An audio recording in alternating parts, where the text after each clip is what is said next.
VP has the footwear to fit your lifestyle. Hit the gym or the boat in performance apparel from Lululemon and Marshwear. And shop VP accessories for all your favorites like Bob Bags, E. Newton Jewelry, and Yeti Drinkware. Family owned for 90 years, visit Vernon Powell behind the mall in Salisbury on Route 1 Rehoboth or online at VPShoes.com. Vernon Powell Shoes, apparel and more. It's meant to explore. Listen up, Delmarva anglers. The Talk of Delmarva Fishing Report follows the 6 a.m., 10 a.m., and 4 p.m. local news and sports all throughout the week. Veteran fishing reporter, broadcaster, and local salt Eric Burnley tells us what's biting, where, and on what. The Talk of Delmarva Fishing Report is brought to you by Complete Tree Care, licensed and insured. Request an estimate at CompleteTreeCareDE.com. Now, it's time for the Talk of Delmarva Fishing Report, featuring Eric Burnley. Thursday, the wind laid down a bit, but then it rained.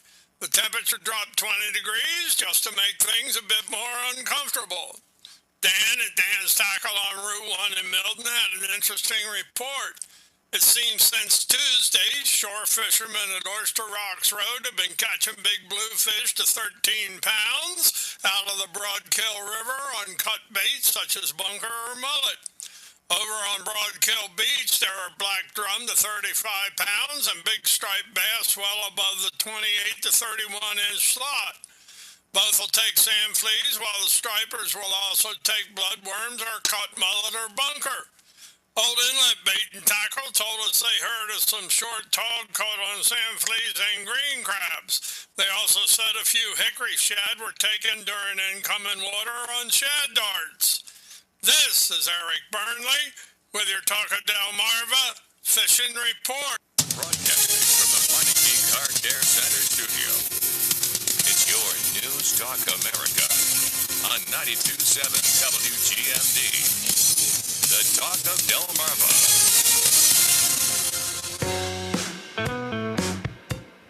Well, it's Friday again. This week went by very quickly. I suppose that the news cycle has something to do about that.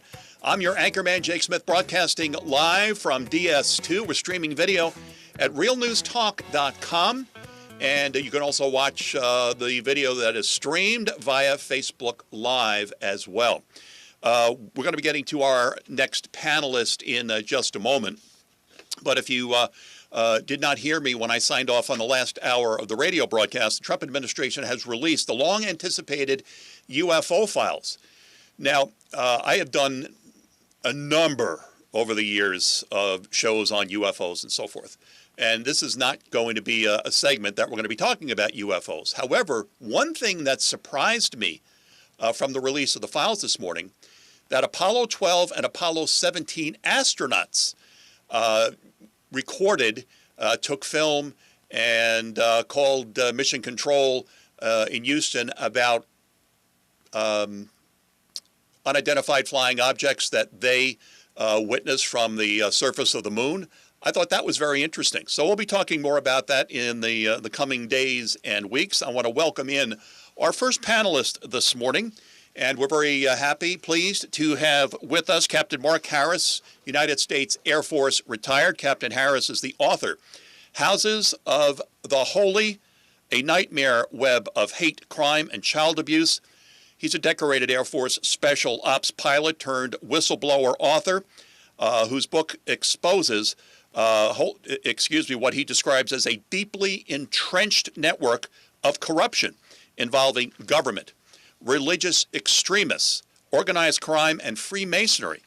Well, we welcome to the program Captain Harris. Captain, thank you so much for coming on with us this morning.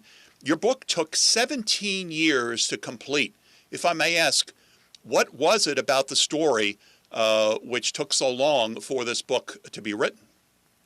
Well, primarily the efforts to silence me. My life was completely dismantled and ripped to shreds. My career destroyed. I was made effectively homeless and unemployed. Spent years just compartmentalizing, rebuilding my life, and trying to forget about all that, but I couldn't forget about it. It all came back, and kind of all came rushing back a few years ago. And I had wanted to write a book about it back then. I didn't have the, emotional ability, the financial resources and so forth at the time, given the state the government had put me in. So I drug out all my records and so forth, started going through them, and just trying to write the book became a challenge in itself. I hired a ghostwriter who just days after our conversations were hacked by a Freemason in Georgia named Charles Rogers. She emailed me, told me her brakes had gone out. She had an accident, had a concussion. All her records were destroyed. And then I never heard from her again. She kept my money. Hired another ghostwriter. He seemed to get cold feet, referred me to a friend of his. That friend ended up getting killed in an accident with no witnesses that I found highly suspicious. It was at a critical time in my book. So ended up with I guess it would have been the fourth ghostwriter to help finish it up. And then we've actually done a couple of revisions since then. So a lot of research. The final ghostwriter did a lot of investigative journalism type research himself on the book, verified a lot of what I have in there. Plus, I have a massive amount of records to support my case. The biggest thing I want to get across here is this was the most ridiculous and transparent cover up, and I've got records to prove it. But it involved foster kids that government officials have denied ever existed. I have records proving they existed. Their records have been deleted. And these kids were victims of human trafficking. My kids were victims of human trafficking. My oldest son, he'll be 25 in a few days. He was deemed permanently disabled by the government, suffering PTSD. Both of my older sons, they were 4 and 6 when all this happened. Both were diagnosed with PTSD. They consistently made graphic, detailed disclosures of absolute horrors they were exposed to. And law enforcement at the local, state, and eventually federal level engaged in an elaborate shell game, refused to investigate any of the allegations, despite reports from medical doctor, psychiatrists, school teachers, school principal, therapists. They dispensed of all those reports and systematically retaliated against me, the father, and the victims themselves, my kids. They tried to block them from getting mental health services. They tried to repeatedly put them back in the hands of their offender. So that's why it's important. And if I have time, I can get into a few of the nuts and bolts. Let me just jump in here. The life that you describe of yourself and how the government, you claim, went after you sounds very much like those who were targeted that were close to President Trump, those who were targeted during COVID. Is this the same MO from the same deep state that we're talking about here, Captain? Definitely a deep state. I uncovered a tangled web of, people hiding behind religion, doing nefarious deeds, mobsters, Iran-Contra figures, drug dealers turned, developers in Florida, and just big, tangled, hairy mess. Fast forwarding to the end, or the culmination of all this, I'd had my career sabotaged through a series of federal crimes committed by federal officials. My medical certification as a pilot essentially removed through a scheme of fraud. First, they planted a fake DUI in my records and accused me of alcohol abuse. So it's similar to doctors who lost their license to practice medicine because they refused to give the COVID injection. Sure. And I was targeted twice by the IRS. I had my bank account seized. When I tried to appeal my medical certification, I was ganged up in court by Sally Quillian Yates, who went on to become the acting Really? general. Stuart Dellery, who later became Joe Biden's chief White House. Now, let me just interrupt you. Sally Yates, it has been reported, was one of the early conspirators in the Russia hoax. Go ahead. Okay. I think there were 6 government lawyers total, Department of Transportation, FAA, Justice Department, ganged up on me in court while I was put out of work, blocked from getting unemployment, blacklisted, couldn't find a job, and simultaneously targeted by the IRS and subjected to a death threat that if I didn't drop the case, somebody might burn my house. So, well, Captain, we need to take a break. You served this nation with honor. You're a decorated Air Force captain, officer. How did this make you feel? You dedicated your life to serving this nation. Total betrayal of myself and my kids and other victims. There were other witnesses targeted. One family had to move into hiding, basically, and they fear for their safety to this day. So. Captain, this is just incredible. When we come back, let us talk about what you call the nightmare web. I want you to flesh that out for us when we come back, okay? Okay. All right, we'll be back. On Your News Talk America Digital Interactive Friday continues. Captain Mark Harris, U.S. Air Force retired, is telling us what was done to him, and we'll find more about what he claims that the deep state did. Well, the deep state has very long arms, my friends. Captain Harris says that they came after him big time. We'll talk more with him in just a moment when we come back. Stay with us.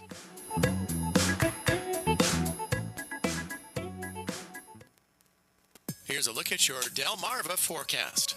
Ample sunshine expected today with daytime highs approaching 70. Northwest winds 8 to 15 miles per hour. Clear skies again tonight, lows around 54. Chance for storms tomorrow, high of 74. Sunshine mixed with clouds at times. Mainly clear skies Sunday with a high of 81. 66. Storms likely Monday. I'm meteorologist Paul Trombley from the Talk of Delmarva Weather Center, inland. Right now, 59. This is Buck Sexton. The Clay Travis and Buck Sexton Show now airs noon to 3 weekdays on WGMD's 92.7, The Talk of Delmarva.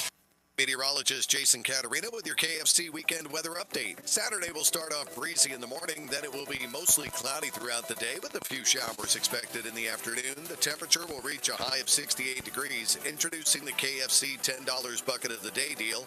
Now every weekday you get a different bucket of crispy crunchy chicken for just $10 each. 24 nuggets, $10, 8-piece, $10, 10 wings, $10, 8 tenders, $10. Only at KFC. Prices and participation may vary while supplies last.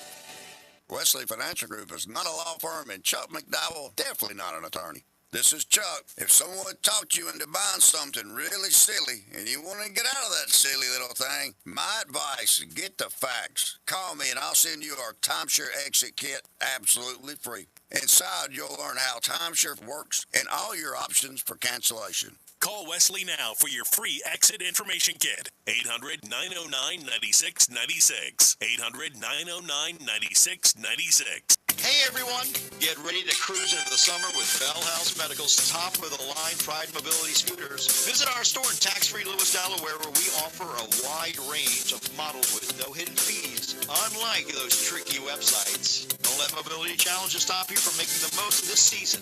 We'll help you find the perfect scooter for you. Give us a call at 302-644-4404 and let's ride into the sunshine together. Bell House Medical, your mobility partner. Tune in this Monday afternoon after the 4:30 news as WGMD's featured guest will be Jim Fritz of All American Mortgage, specializing in reverse mortgages and keeping you up to speed with Delmarva's ever-changing housing market this Monday afternoon after the 4:30 news. Views and opinions expressed are those of the hosts, callers, and guests, and not necessarily the staff, management, ownership, advertisers, or sponsors of WGMD. Broadcasting from the Meineke Car Care Center studio. It's your News Talk America on 92.7 WGMD. The Talk of Delmarva. Your News Talk America Digital Interactive Friday continues. I'm your anchorman, Jake Smith, and we're continuing our discussion with Captain Mark Harris, U.S. Air Force retired, the author of the book Houses of the Holy, A Nightmare Web of Hate, Crime, and Child Abuse. Captain, there has been so much made over the last several years about the Epstein files, the Epstein files, the Epstein files. Well, we found out quite a bit. Not everything, but we found out quite a bit. And, clearly there were things that were being done with children, with minors, and some people have gotten away with, murder, I suppose you could say. Some people have gotten away with crimes against children that were associated with Jeffrey Epstein. What you're telling me about your two sons was that it sounds eerily similar to what was going on and what was uncovered in the Epstein files. Am I wrong here? Not at all. You're absolutely right. In fact, I know we have limited time, but both of my kids testified in court to witnessing their grandfather commit murder, and there was physical evidence to support it. To this day, they've never been interviewed. Law enforcement refused to investigate. I was locked in a holding cell for 6 days, labeled mentally ill for daring to report it. And that was while simultaneously my career was being targeted in a scheme that started in Guyana, South America, via an email from a federal convict that ended up spreading to California, Oklahoma City, and Washington, D.C. in this bizarre sideshow that I went through that cost me basically cost me my pilot's wings and my I won't say my aviation career, my airline flying career. I've rebuilt my life. I'm in aviation. I have a very successful career now. I've clawed my way back. Yeah, I mean, the power that's been exerted in this is just unbelievable.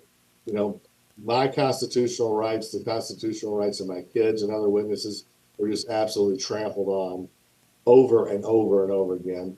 I uncovered 8 plots to frame me on false charges, all that failed.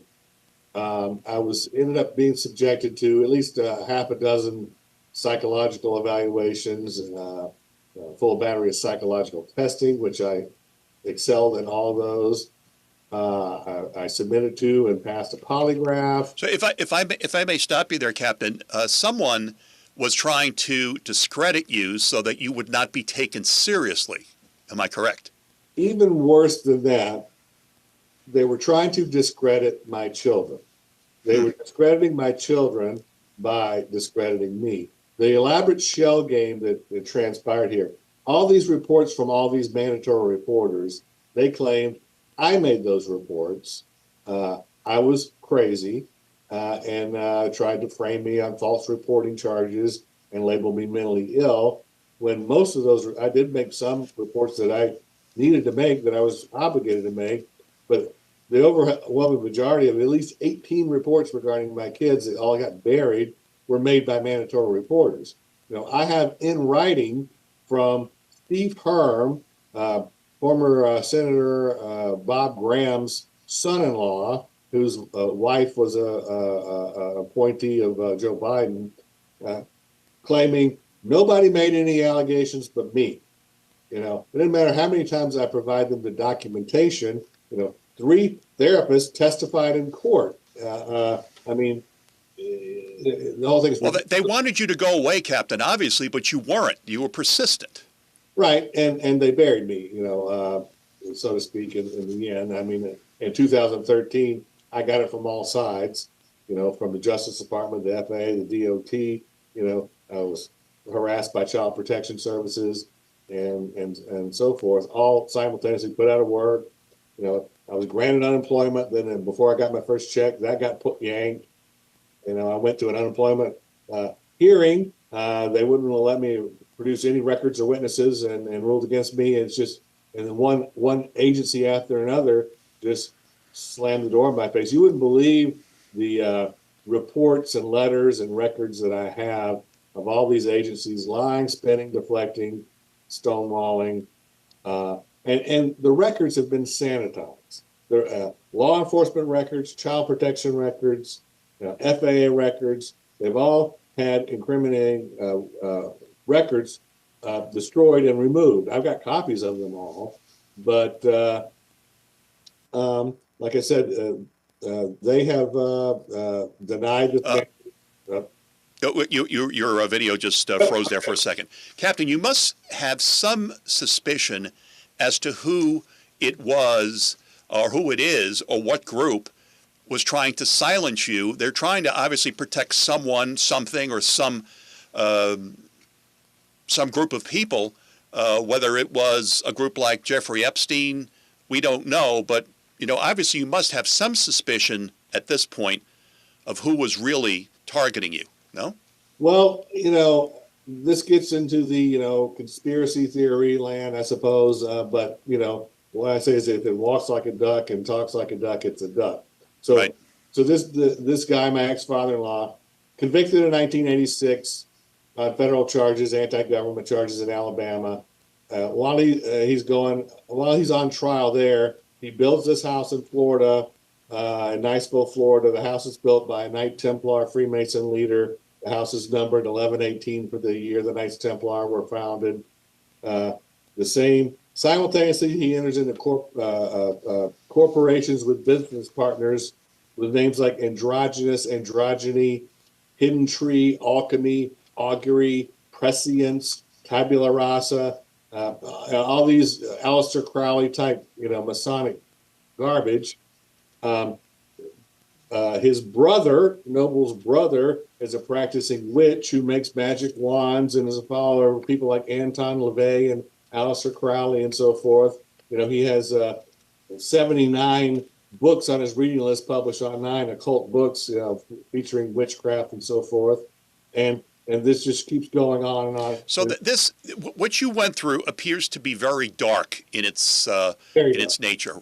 That's what you're saying, right? Yes, and we're talking Luciferian stuff, Aleister Crowley witchcraft stuff, Deep South Albert Pike, Eliphas Levi stuff, and that people, you get accused of being a conspiracy theorist if you those things. But the reality is, my kids and I got documentations of federal crimes committed by federal officials. Crimes committed by state child protection investigators and sheriff's department officials in Florida. I mean, absolute ridiculous crime. Well, Captain, we're going to unfortunately have to wrap up this segment. The clock is unfortunately our enemy. However, there is a link to your book on my show notes this morning. You can click on that link if you would like to order Captain Harris's book. Captain, I have a question that's been posted for you on our Dial Interactive board. If I can get to that question, I'd like to do so right now, and it's from our producer, Wolf. How can this network that you've been describing be most effectively dismantled? And you say? Publicity. I have got records that an investigative reporter would have a field day with. Right. I haven't been able to get any of this into the mainstream press.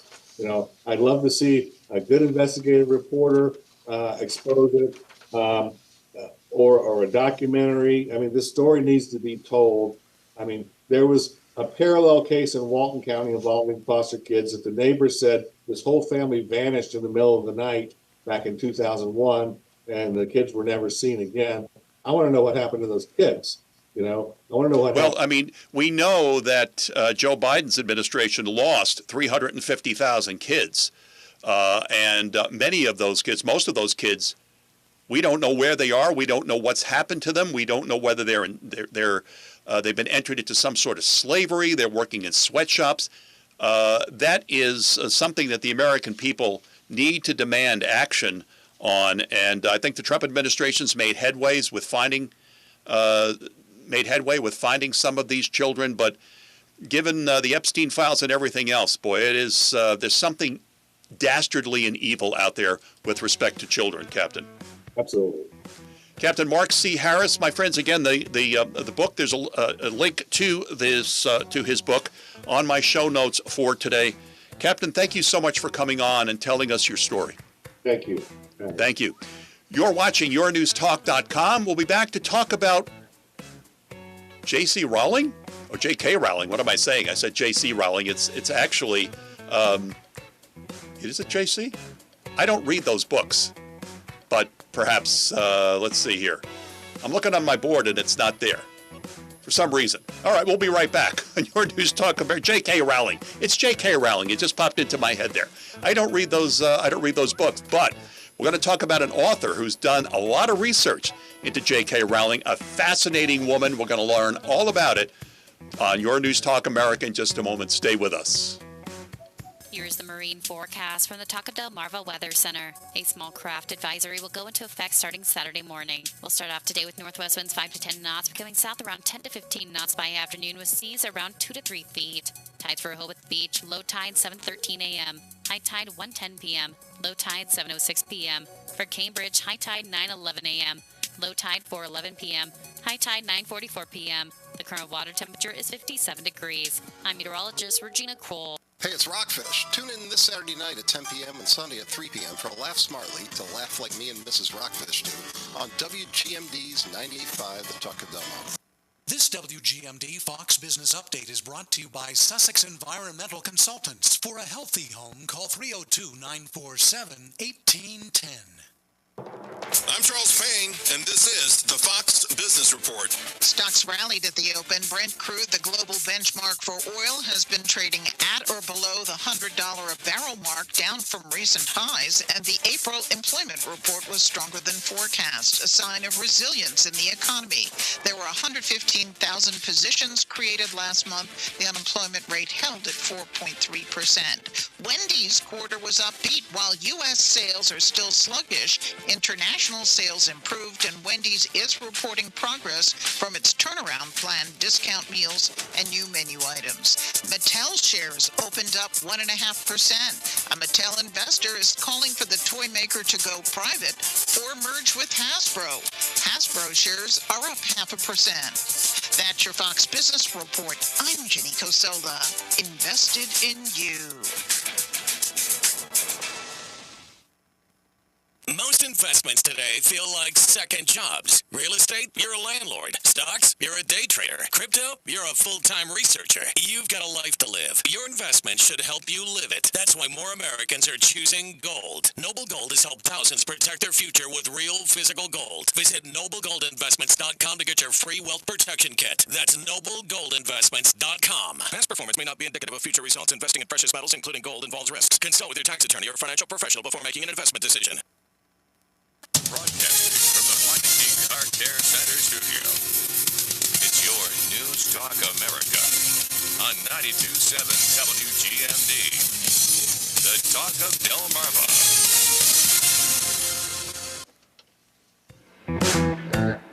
Your News Talk America. Digital Interactive Friday continues. Your anchorman, Jake Smith. And my friends, I have not been a fan of the Harry Potter books. I haven't, could care less about them, never opened one up. My kids read them. As I mentioned, I just don't know much about them. I do know who the author is.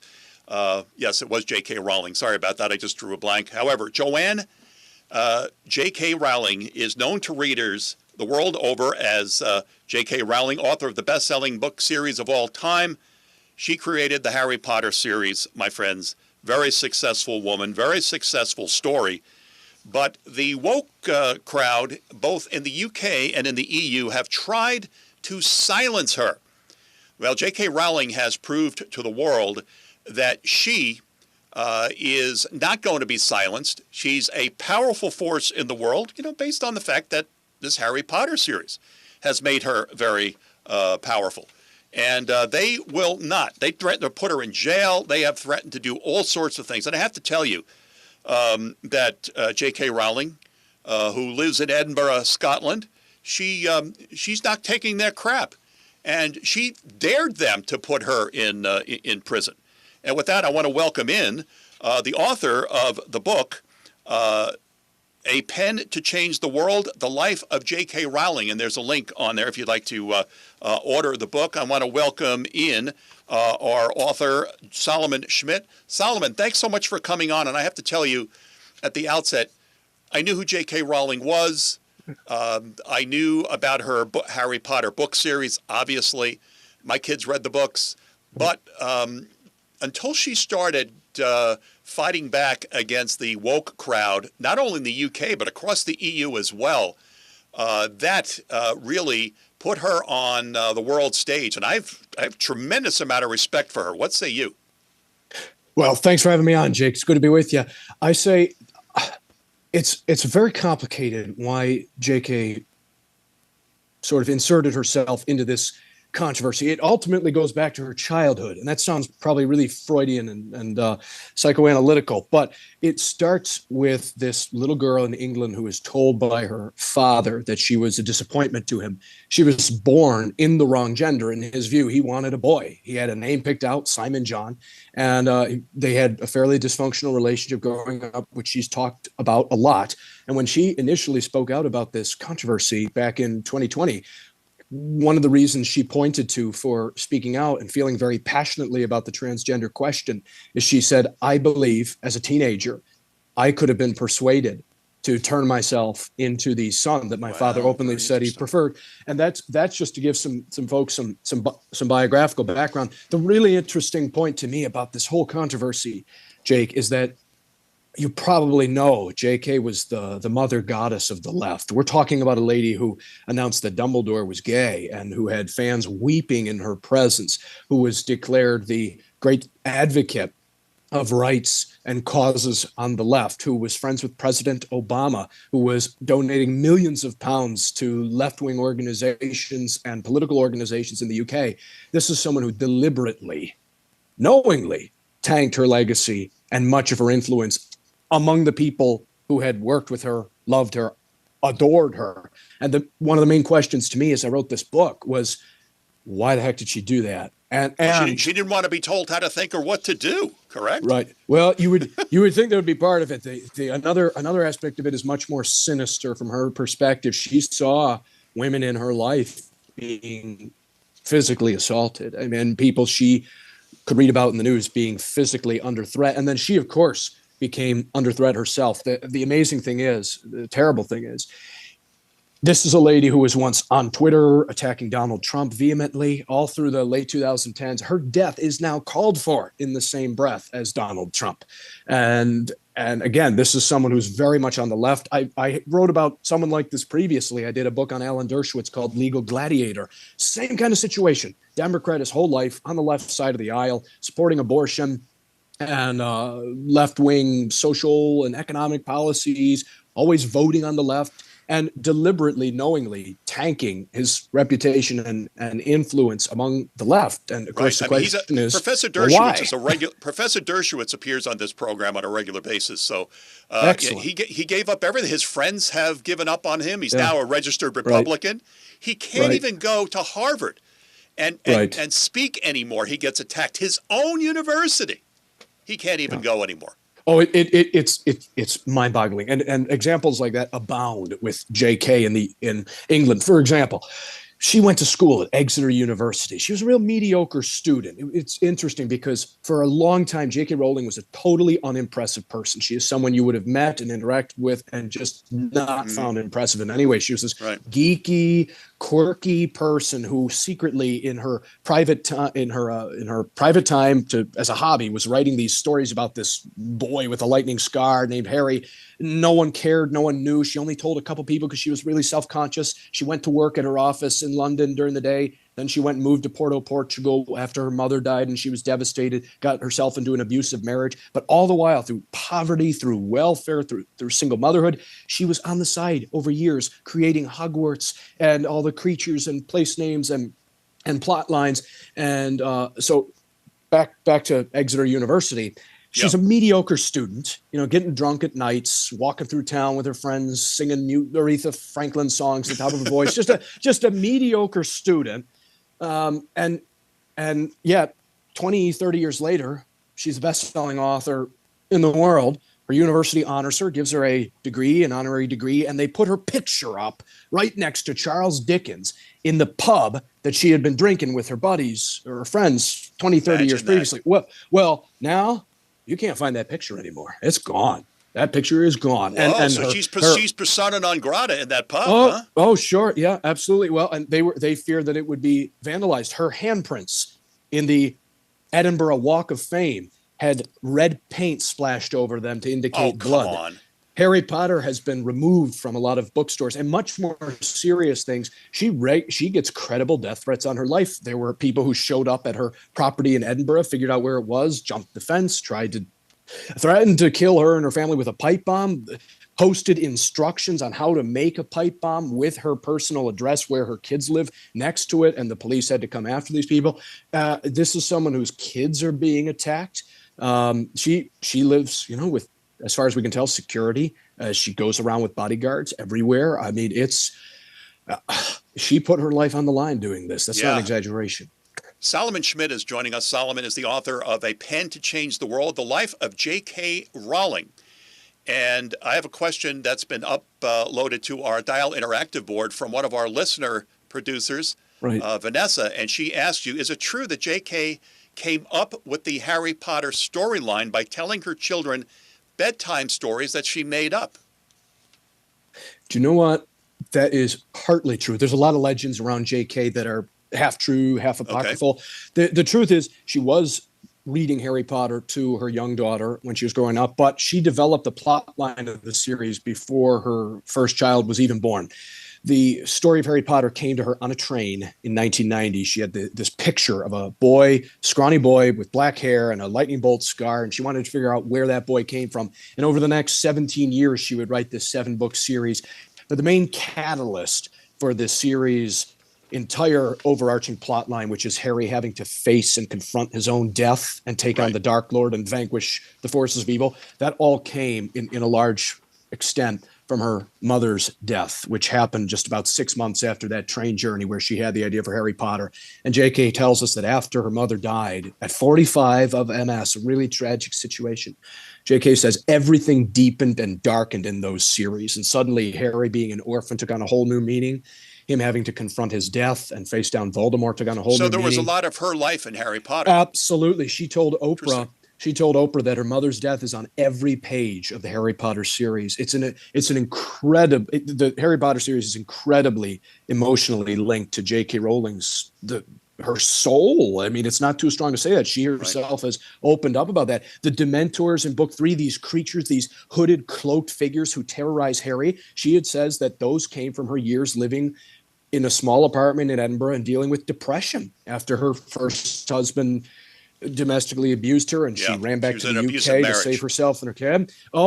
There was a great amount of darkness that fueled what is in Harry Potter, and later on influenced her to come out and speak in these cultural issues. She points to that. She talked about her marriage to her first husband being a prime reason that she feared for the sanctity of women's spaces. I actually met her first husband in Porto, Portugal. I managed to track him down. It was quite an ordeal, and the whole research process was fascinating because she's sometimes in a very disturbing way, but she's an intriguing person. She has the ultimate rags to riches story, the ultimate fairy tale story in real life. You would think a movie producer sat down and thought, okay, first she's going to go on welfare, then she's going to win the lottery, then all the newspapers are going to cover her, then she's going to be on yachts all over the world, and it really happened. I have another question just been uploaded for you, and let me get to that. From our producer, Big Cat, who asks, how is J.K. Rowling perceived by the common man in the UK and Britain and Scotland? There was a large portion of Britain that is against the current woke ideology, and I wonder if she garners support from those who oppose it. I really didn't give a hoot about J.K. Rowling until she started taking on the powers of darkness in the UK and the EU, and she's a hero to me right now. I don't care what she thinks about Donald Trump. The fact that she stands up for what she believes in means a lot to me. Sure. It's kind of split. There are papers in the UK who will come out and vigorously support her. There are papers that throw shade on her. It's a real mix. It's very divided. In the UK, this happened in 2020, a famous singer, what's her name? Jade Thirlwall, I think is her name. She led a crowd in a chant a huge crowd in London with lots of young people. This was just last year. I said 2020, just last year. This singer in the UK at a conference in London, she leads the crowd in a chant. Okay, we're going to speak out and raise our voices against what we oppose. The suppression of women, yeah, F you. Transphobia, yeah, F you. J.K. Rowling and the whole crowd just lifts up their voices. Tens of thousands of young people in the UK. F you, J.K. Rowling. So Are you serious? Oh, absolutely. So there is an enormous section of society in the UK that absolutely hates her guts, but there's also very loyal supporters of her. On both the right and the left. The left was her home for years. The Labour Party was her home, but she has come out hard against Keir Starmer. She's come out hard against that didn't take Nicola much. Sturgeon, who Everybody's was the against former Keir Prime Starmer. Minister His of days are Scotland. numbered. Sure. It seems like that. And JK and her allies were a large part of the reason that Nicola Sturgeon, the former Prime Minister of Scotland, was booted from office. JK's influence is enormous. There's a whole side of her life story of her political dealings. Sorry? I mean, Sturgeon threatened to arrest her. Well, there was a case back in 24 where J.K.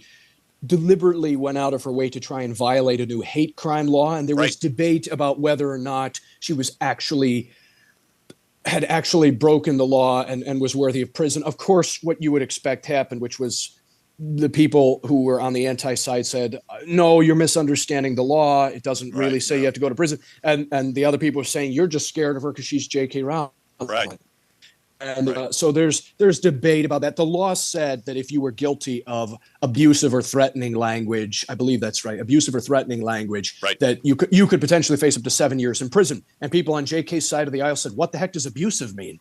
How are we going to know when we cross that line? And the other side of the aisle. It's a trap. It's a trap for anyone who wants to practice free speech, Solomon. Yeah, as you can understand, it's complicated. I read the law. I go into all that in the book. I interview people on both sides of the front lines of this controversy because I was really doing my best to be objective and just let readers make up their own minds. That's my job. I mean, that's what historians are supposed to do. We're not supposed to come in there and start dividing out what readers' opinions should be. So people are plenty intelligent enough to make up their own minds. You just present the information as accurately as you can, and people will be able to figure that out. Yeah, that's what it's about. Solomon Schmidt, author of A Pen to Change the World, The Life of J.K. Rowling, on my show notes for today, which is on realnewstalk.com, my friends. There's a link to order that book. You can order it on Amazon. The link is right there. Solomon, congratulations. Thank you, Jake. I learned a lot about J.K. Rowling today. Amazing. Good to be with you, Jake. Thanks for having me. All right. Thank you. Best of luck with the book. Absolutely. Thanks so much. My pleasure. You're watching Your News Talk America. Digital Interactive Friday continues in just a moment. Stay with us.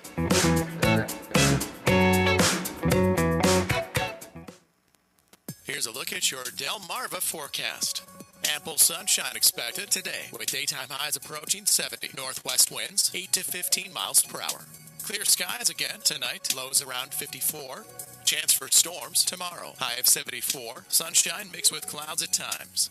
Mainly clear skies Sunday with a high of 81. 66. Storms likely Monday. I'm meteorologist Paul Trombley from the Talk of Delmarva Weather Center, inland. Right now, 61. The Talk of Delmarva Radio Flea Market, Saturday morning at 10 on the Talk of Delmarva. You're listening to WGMD.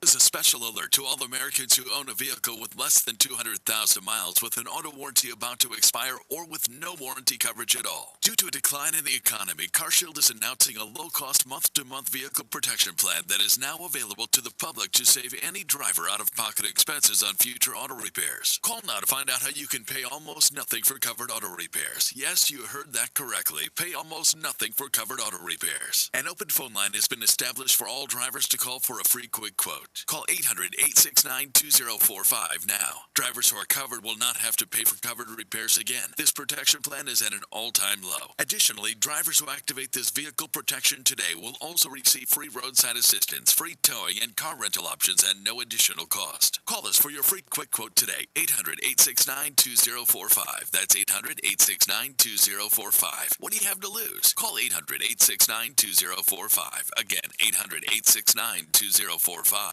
New month, more fun events. Hi, it's Mike Bradley on behalf of the Office of Worcester County Tourism, reminding you this Friday, enjoy a movie under the stars at Public Landing Beach, where you can watch Jaws for free. This Saturday, step into a magical world at Furtistown's Fairies and Gnome celebration in Snow Hill. Enjoy crafts, games, vendors, live music, and more. Also on Saturday, it's Mommy and Me Tea at the Costin House Museum in Pocomoke City. And this Sunday, it's a 60-minute yoga flow on the lawn of the Taylor House Museum in Berlin. For more information, visit marylandscoast.org. For over 18 years, the Surf and Crab in Lewis has been serving up the best in all-you-can-eat crabs and much more. Come hungry for fresh seafood, cold drinks, and beach vibes that locals love. Call the Surf and Crab at 302-644-4448. A Delmarva original and one of the country's most successfully owned independent radio stations, providing news, talk, and sports to the peninsula for over 40 years. 92.7 and 98.5 WGMD. Broadcasting from the Meineke Car Care Center studio. It's your News Talk America on 92.7 WGMD. The Talk of Delmarva.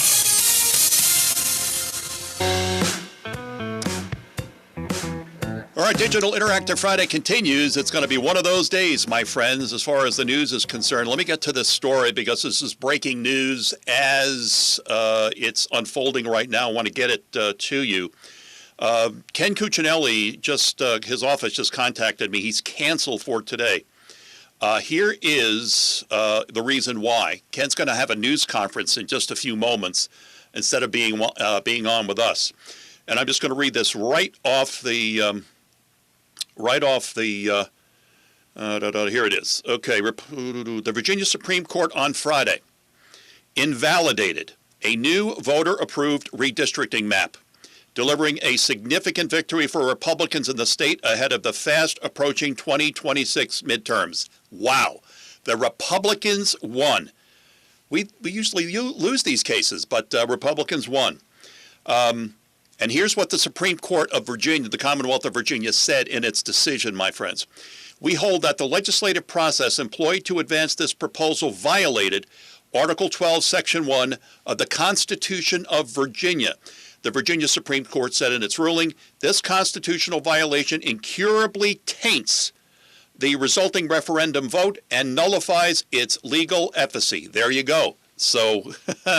what are the Demcoms going to do in the Commonwealth of Virginia now? So my apologies. I know we had 5 questions up for Ken Cuccinelli. Now, last time the similar situation happened and Ken found time to pop on anyway. Maybe he will before we get off the air today. I don't know.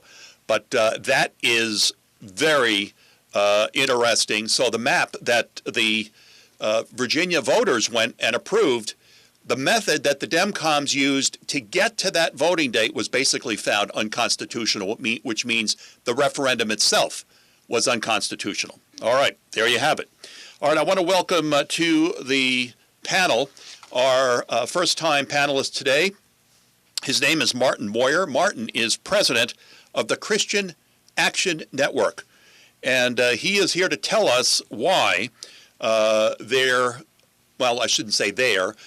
those who are responsible for artificial intelligence are considering using AI to create the perfect baby here in the United States.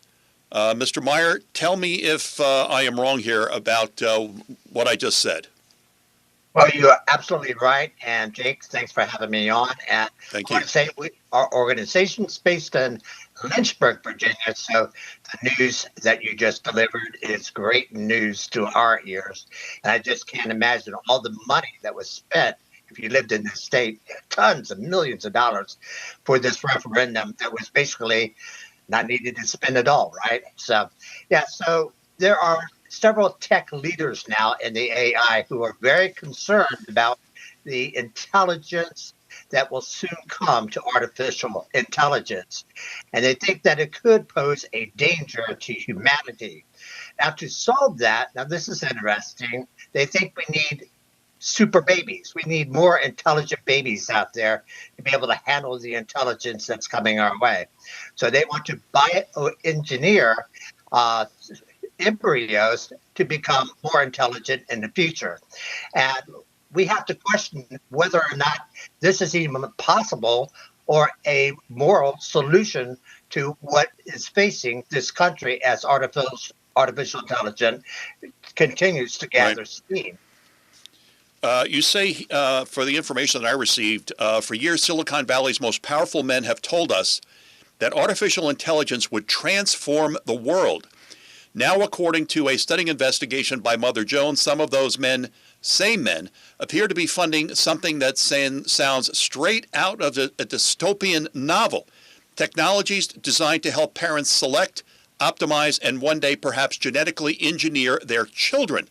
Among those reportedly backing companies involved in embryo screening, genetic analysis, and future gene editing research are tech heavyweights such as Peter Thiel, Sam Altman, Brian Armstrong, and Mark Anderson.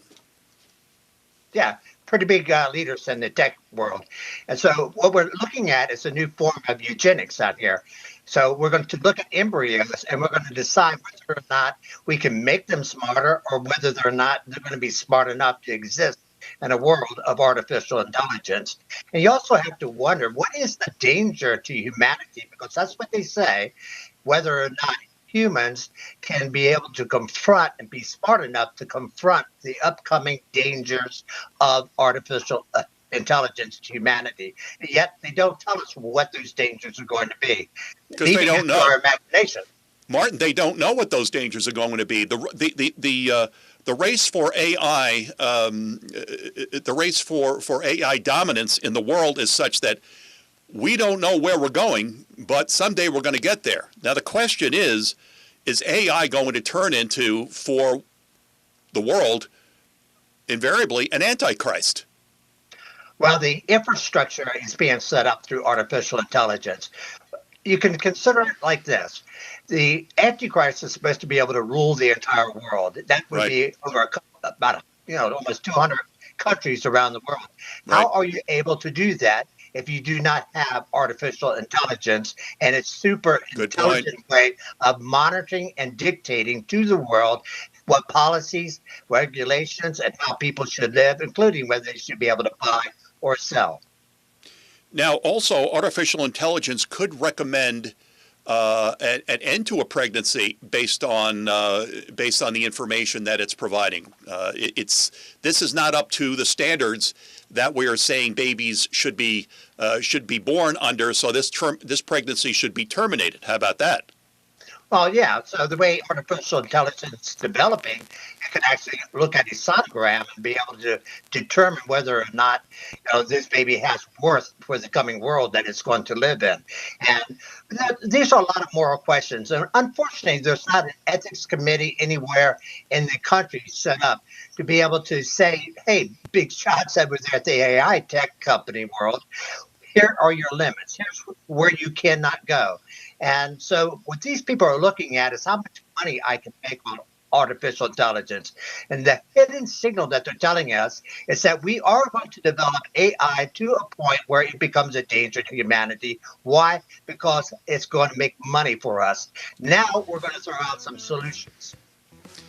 This is very scary indeed. And Martin Moyer, President, Christian Action Network, I appreciate you alerting us to this. There's no question that this kind of AI directed genetic engineering is going to happen, because there are companies that say we can make money off this. We've always feared the day in which designer babies would emerge in this country as a predominant kind of birth, but AI is going to take that to the next level, isn't it? Yeah, so if you want to stay on top of what artificial intelligence is doing, the threat it poses, go to our website at christianaction.org. Go to the top of the page, subscribe to our Patriot Majority Report newsletter. It's free. And under your name in my show notes, there's a link right to the Christian Action Network.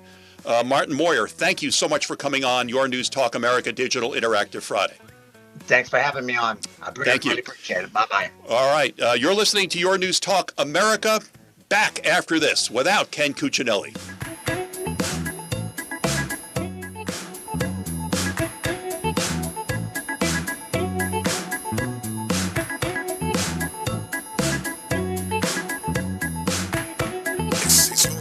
I'm not sure how to with Jake Smith here on on 92.7 WGMD Rehoboth Beach and 98.5 WUSX Seaford, the talk of Delmarva. A huge win for the Republican Party and America. I'm Dave Anthony, Fox News. President Trump just posted that on Truth Social. As the GOP wins a legal challenge to a congressional redistricting voters in Virginia approved last month that could have taken away up to 4 GOP House seats in the November elections. Virginia State Supreme Court found Democratic lawmakers violated the state's demand that they take 2 votes in 2 separate sessions of the General Assembly before submitting a constitutional amendment to voters, and renders it null and void. That's Fox's Jessica Rosenthal. California Democrats also got voters to approve redistricting to counter other Republican states redrawing maps to help the GOP in November. Tennessee approved its plan yesterday. Make no mistake, this is going to be litigated. Democratic State Rep Heidi Campbell is filing a lawsuit along with the NAACP trying to block the new maps there. While we wait for Iran to respond to a U.S. proposal to end the conflict, it targeted the United Arab Emirates again. UAE air defenses were active this morning, shooting down 2 incoming missiles and 3 drones. They wounded 3 people. Fox's Lucas Tomlinson in Dubai. The U.S. also launched airstrikes today on empty cargo ships trying to get past a U.S. blockade the day after the military bombed Iranian targets after missiles and drones were fired at 3 American Navy ships. Iran launching its attack last night while the warships were making an outbound transit of the Strait of Hormuz. All the Iranian incoming was shot down, we're told. We got the jobs report this morning, and the director of the National Economic Council, Kevin Hassett, tells Fox from the White House. These are 2 months in a row of absolutely blockbuster numbers. And though there was a slowdown in hiring last month from March, Fox's Madeline Rivera reports it was a lot better than expected. This is a big jump from what economists had predicted. They had anticipated a gain of about 60,000 jobs. The Labor Department now reporting the job market grew by 115,000 in April. The unemployment rate was unchanged at 4.3%. Stocks are rising in reaction. The Nasdaq surging to an all-time high this morning. America's listening to Fox News. If you want unlimited talk, text, and data on a crazy fast network, Big Wireless will sell it to you right now for as little as $70 a month. Or you can buy it from Pure Talk for half of that. I'm talking about unlimited talk, text, and unlimited data for just $34.99 a month. Stop paying the big guys twice what you need to. Dial pound 250, say my name. That's pound 250 micro to switch to Pure Talk, where the savings are truly unlimited.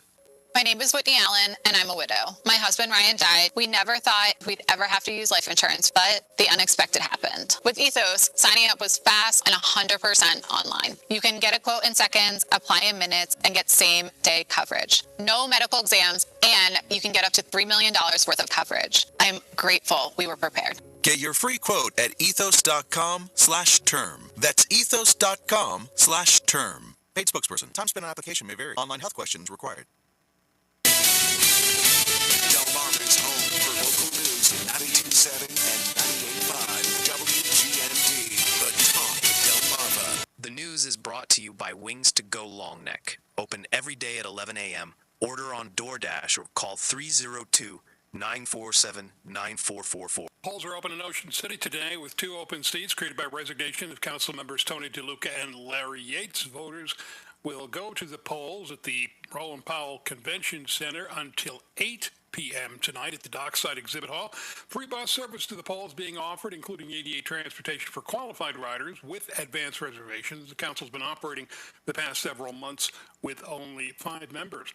Worcester County helps on the way for a critical safety system that's been left silent in some rural areas. County commissioners have approved $1.4 million overhaul for emergency sirens. The project will upgrade 19 outdoor sirens across the county. Commissioner Eric Fiore says while it may seem like an old school technology, the goal is redundancy beyond alerting first responders. The sirens serve as a heads up for the community to watch for heavy fire equipment moving through busy intersections. Food Bank of Delaware encouraging community members interested in participating in the Stamp Out Hunger food drive to leave a bag of non-perishable food items by their mailbox before mail delivery on Saturday. Your letter carrier will ensure the donation gets to neighbors in need. Kim Turner with the Food Bank tells the Talk of Delmarva what you can include. Your typical household staples like peanut butter, cereal, pasta, canned soups, canned meats like tuna fish, canned fruits and vegetables. Those are all great great items. Thing that they ask that you not include is glass jars. Stamp Out Hunger is the nation's largest food drive. It's been held annually for more than 30 years. WGMD AccuWeather. Partly sunny today with a high 67. Tonight, partly cloudy, low 54. Mainly cloudy and windy for Saturday. Coming up with a couple of showers and a thunderstorm in the afternoon. The high 66 at the beach to 74 inland. Sunday, sun, followed by increasing clouds, though. 69 at the beach, 81 inland. More on these and other stories. You can visit talkofdelmarva.com. I'm Jerry Lademan in the Talk of Delmarva News. Craving wings? Head to Wings to Go Long Neck, now under new ownership, where flavor meets freshness. Choose from 29 sauces and dry rubs. Enjoy traditional or boneless wings, always cooked to order. Try cheesesteaks and their popular soft-shell crabs. Conveniently located at 25938 Plaza Drive in Millsboro. Open daily at 11 a.m. Call 302-947-9444 or order on DoorDash. Wings to Go Long Neck, simply great wings since 1985. Broadcasting from the Meineke Car Care Center studio. It's your News Talk America on 92.7 WGMD. The Talk of Delmarva. Your News Talk America Digital Interactive Friday continues. And my friends, obviously Iran is in the news again today. But there has been much discussion, not only in Washington, but across the nation with respect to a War Powers Resolution. And as you probably know, the War Powers Act came about in response to the Vietnam War. And one of those who has been leading the charge for or to use the War Powers Resolution is Maryland Senator Chris Van Hollen. And Senator Van Hollen joins us for a couple of moments here. Senator, why do you feel that the War Powers Resolution, and you've been saying this since last month, is needed? Well, first, it's good to be with you, Jake. It's needed because under our Constitution, the framers gave the Congress the power to declare war. And in the case of Iran, we have a war that was started by President Trump and Prime Minister Netanyahu, never authorized by Congress. The War Powers Resolution was enacted as a backstop for presidents who might get engaged in conflicts. And what it says is that a conflict can go for 60 days, but after that it has to end unless Congress has essentially provided an authorization. Congress has not provided an authorization. The War Powers Act also says that the president can ask for another 30 days beyond the 60 days to wind down hostilities. And yet you now have Secretary Hegseth claiming that, we're not in hostilities anymore, even though we just had another exchange of fire in the Strait of Hormuz yesterday. So this should be an issue that unites people across parties, which is the Constitution of the United States. The back and forth between Senator Kaine of Virginia and Hegseth, Secretary of War Hegseth the other day with respect to the start and stop of the clock. How do you see that? Is that a provision, or once the clock starts when hostilities begin, you can't just start and stop it based on the ceasing of hostilities or a ceasefire, Senator? Well, I think it's an absurd interpretation, and I don't think anybody, regardless of party, should accept the interpretation that you can just stop the clock. I would also point out that we have an ongoing blockade. And so the blockade itself is an act of war. I think if Russia or any other country surrounded the United States with a blockade, we would say it was an act of war. So the notion that you're going to pause the ticking of the war powers clock on the claims that we're no longer engaged in hostilities is absurd when you have a blockade. And again, by the way, we just had an exchange of fire with the Iranians yesterday. Right. There are those who are saying that the Democrats are not balancing their calls for a War Powers Resolution because there wasn't any calls for it when President Obama ordered the bombing of Libya. How do you see that? Well, when President Obama was in office, there were a number of issues that came up. One was Libya. One was in Syria, where the president was talking about initiating hostilities. And in that case, I did actually propose a very limited resolution that would allow the very focused use of force to prevent chemical weapons. In the Libya situation, it was all over, and it also had the support of the NATO bloc going forward. But look, I think people are right to raise questions, but now we're well over 60 days, right, into this exchange. And this is not just, we are clearly actively involved in hostilities against Iran. I mean, after all, the president says we destroyed their navy, we destroyed all these other assets. So I don't see how anybody can, with a straight face, suggest that we're not engaged in hostilities right now in the Strait of Hormuz and with Iran. So you're in support of a unilateral use of the War Powers Resolution for any of these military these operations that we're currently or will be engaged in the future for all presidents?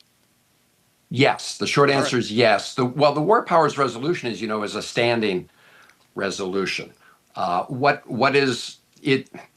I do want to say that some of my Republican colleagues are claiming that a president can start a war and let it run for 60 days because of the War Powers Resolution. That's not what the War Powers Resolution says. Only Congress can declare and start a war. The War Powers Resolution was designed to address issues where, for example, maybe a president did face an imminent attack and responded in self-defense, and then the United States was engaged in hostilities, but he had 60 days to convince the Congress that this was in the national interest. Yeah. Okay, understood. Now, with regard to military action, with what the Senate has done and what the Senate is likely to do you think in the future it would have been better for, let's say, President Trump having to do this, or future presidents to go to Congress and say, this is what we need to do. Iran is a threat. They're a nuclear threat. We need to go to war. And would it have been better for President Trump to do that with Iran just to get an up or down vote and the support of the Congress? What say you, Senator Van Hollen? Well, I think he should have come to the Congress. And President George W. Bush came to the Congress for the Iraq War. And I was actually a candidate for Congress at the time. I made it clear I would have voted no. I would have voted against providing that authorization to use military force. But at least President Bush did it the right way. I mean, he came to Congress and Congress did enact an authorization to use military force. That's, of course, what President Trump should have done, but he decided to duck that responsibility because I think a lot of his own party members in the Senate probably didn't want to be put on record to start a war that candidate Trump said he would never start. Well, I appreciate Senator Van Hollen. Thank you so much for coming on and clarifying your position on the War Powers Resolution.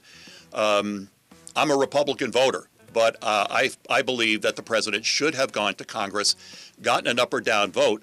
I think one of the things that an enemy looks at is infighting in government. And right now, Iran is hearing and seeing conflicting messages, and that's not good for the country.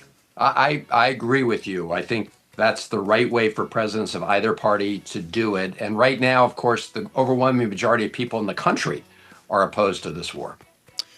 Senator Van Hollen, thank you so much for coming on with us this morning. We appreciate it. Thank you. Thank you. You're watching Your News Talk America. We'll be back to talk about what's going on in the Commonwealth of Virginia in just a moment. Stay with us. Here's a look at your Delmarva forecast. 70 this afternoon under clear skies, westerly winds 8 to 15 miles per hour. Clear skies again tonight, lows around 54. Sunshine mixed with clouds at times tomorrow. Chance of thunderstorms. High temperatures reach up to 74. Low 80s Sunday, turning much cooler Monday with highs in the mid-60s and showers. I'm meteorologist Paul Trombley from the Talk of Delmarva Weather Center, inland. Currently 63. Celebrating over 40 years. 92.7 and 98.5. The Talk of Delmarva. Get the WGMD app online today. 11 a.m. Wellness Minute is locally brought to you by Pam Health Rehabilitation Hospitals. When a stroke strikes, every second counts, not just for survival, but for recovery. And what happens in the days that follow? That's where acute rehabilitation comes in. Unlike other levels of care, acute rehab offers intensive, personalized therapy starting just days after a stroke, when your brain is most ready to heal, offering physical therapists to rebuild strength, occupational therapists restoring independence, speech therapists to connect words and thoughts, and a nationally recognized stroke-certified program. Studies show that stroke survivors in acute rehab recover faster, regain more function, and are likely to return home. So don't wait. Ask your doctor about acute rehabilitation at PAM Rehab, because the sooner you start, the stronger your comeback. For more, visit PamHealth.com or call 302-672-5800. Have you looked at your trees lately? Really looked at them? Complete Tree Care has a 76-foot lawn-friendly lift and specializes removing hazardous trees, dead wood, or removing that limb that has been worrying you. Best of all, our estimates are free. That's right, free. Have our trained sales specialists give you a written proposal. So make sure you visit us on the web at CompleteTreeCare.us. Call Complete Tree Care 302-947-2273, 302-947-2273. Tune in this Tuesday at 4:40 p.m. as I'll be live with Dr. Tiny and the housing segment. Learn how we can create housing options that work for everyone in our community. This Tuesday at 4:40. Views and opinions expressed are those of the hosts, callers, and guests, and not necessarily the staff, management, ownership, advertisers, or sponsors of WGMD. Broadcasting from the Meineke Car Care Center studio. It's your News Talk America on 92.7 WGMD. The Talk of Delmarva.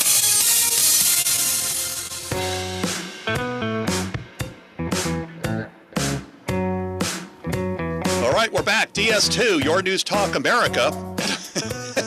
Big Cat, he just posted the funniest thing. He's in the Dial Lounge, and he said, dang, I stepped away for 5 minutes and Jake switched parties. No, that's not true.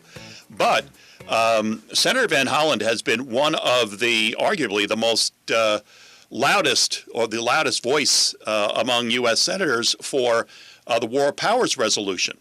And I reached out to his office, and I said, I'd like to get the senator on to explain why he feels President Trump should have come to Congress first to get permission to launch Operation Epic Fury. Excuse me. And the office, we had dates for last Friday. It had to be rescheduled. I think the Friday before that, but I wasn't saying anything. I hinted yesterday I had a big guest that was kind of confirmed for today, and I didn't want to give it away. But you see, two people of opposite ends of the spectrum can sit down, ask questions of each other, and come to a meeting of the minds. And Wolf even posted that he learned something about the War Powers Resolution from Senator Van Hollen. So again, my friends, I disagree vehemently with most, if not 99%, of Senator Van Hollen's positions. But the fact of the matter is, he made a lot of sense with regard to what he was saying about the War Powers Resolution. I didn't like the fact that the Iranians were hearing these messages from Congress, that they weren't behind, Congress wasn't behind President Trump, and it was weakening our effort in the war, Operation Epic Fury. So I asked him to come on. He did, and I thought the segment went very, very well. So there you go. And that is... and that is my latest. Surprise for you, the Dial community. There you go. So let's go to a phone call. We do have time. We normally don't take calls on Friday, but one of our Dial producers, 3M, who's on Dial, he's been on Dial already. I've read his questions earlier. He has something that he wants to say. 3M, go ahead. You're on the Meineke doing Car Care Right talk lines. Go ahead. I just can't believe you gave this guy a platform without basically extending the topics of the platform. So basically, You gave him one subject to come on your program and rail against Trump, and you didn't really. You should have had 2 or 3 topics on here, because he's probably right about that particular topic, but he's not right about other topics. All right. Well, let me just stop you there. But wait, one point. Go ahead.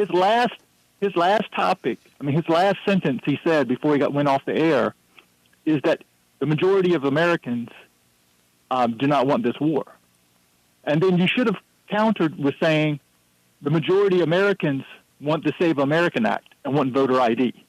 So this is the point. You claimed that this was a debate, or you? No, I didn't say it was. I just asked him to come on and explain. But it was. All right, 3M, please let me. You can ask questions. You can ask questions to somebody when it's a one-sided conversation. But did I not ask him? Did I not ask him about the War Powers Resolution and Barack Obama's bombing of how many was it? Like 42 straight days of bombing in Libya. He didn't get permission from Congress to do that. 3M. Yeah. And look what that led to. That led to Benghazi. That was a direct cause of Benghazi, was it not? Yeah, probably. Yeah. Okay. But you didn't bring that up either. So I mean, I only had a certain amount of time. All right. So from your vantage point, I blew it with Senator Van Hollen. That's your. I think so, because you gave him a chance to. But I got one. I just want to add something to this Virginia thing. Okay. Please. Since Cuccinelli's not on here.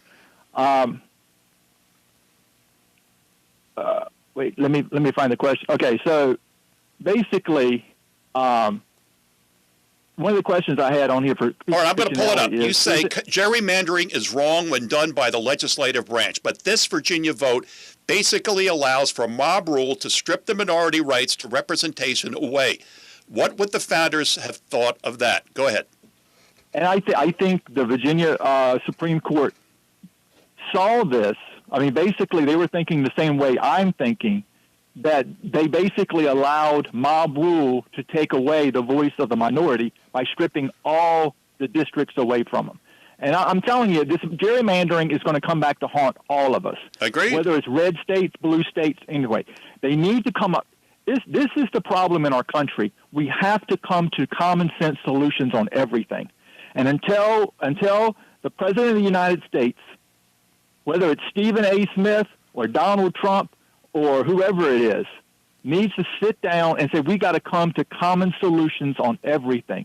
If a state votes in a presidential election 60-40, they should get 60-40 representation in Congress. The same, 60 to 40%. And that's how we need to divide these